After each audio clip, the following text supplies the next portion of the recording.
Hey Octavia, you wanna sit down somewhere and talk? Sure.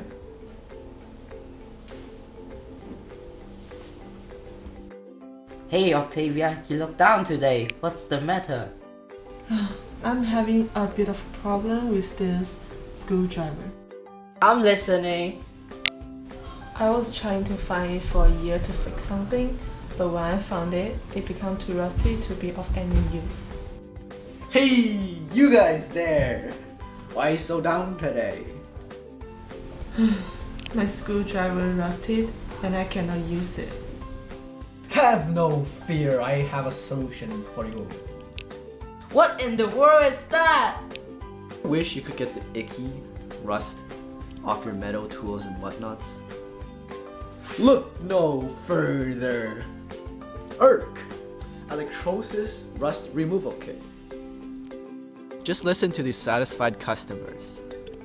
First I tried scraping the rust off, but then I was introduced to this awesome product. Not only it does the job better, it is also sciencey. Actually, I went broke because it was too expensive. Don't Miss this opportunity to get this deal. Order now and get a second ERK for double the price. That's only $200. The product has not been approved by the government to meet certain safety requirements and may or may not be illegal. This product is not guaranteed to protect against shocks, skin decay, serious injury, or potential death. Use it at your own risk.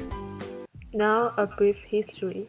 Although Martins Van Marine was the first to use electrolysis by an electric generator to conduct an experiment, the laws and actual discovery of the electrolysis was discovered by Michael Faraday in the 1800s. The word electrolysis itself comes from Greek, which roughly translates into amber and dissolution. According to the Merriam-Webster dictionary, electrolysis is the process of separating a liquid into its different chemical parts by passing an electric current through it. Electrolysis is practical for many uses at home.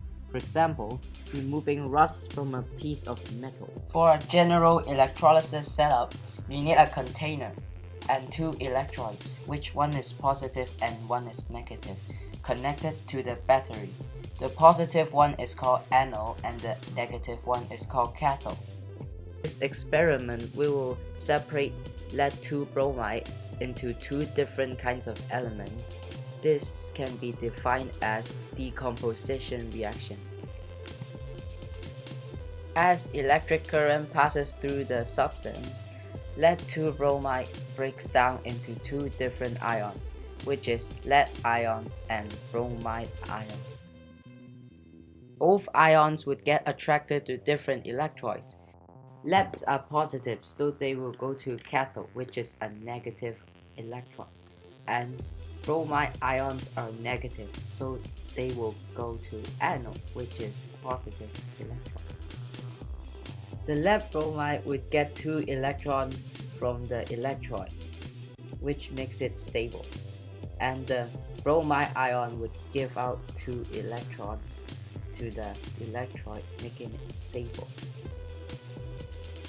After both ions become stable, the lead would become solid since its natural form is solid, and bromide would become a gas since its natural form is a gas.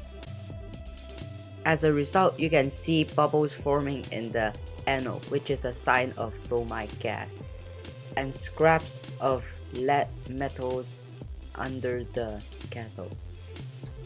Electrolysis is the method of separating substance using electric current. There are some advantages of electrolysis. For example, the raw materials are very cheap.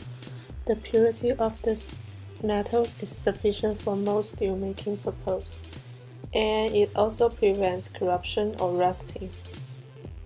There are also some disadvantages of electrolysis, like it needs lots of electrical energy, and it also produces burning fuels like carbon dioxide, which will cause global warming.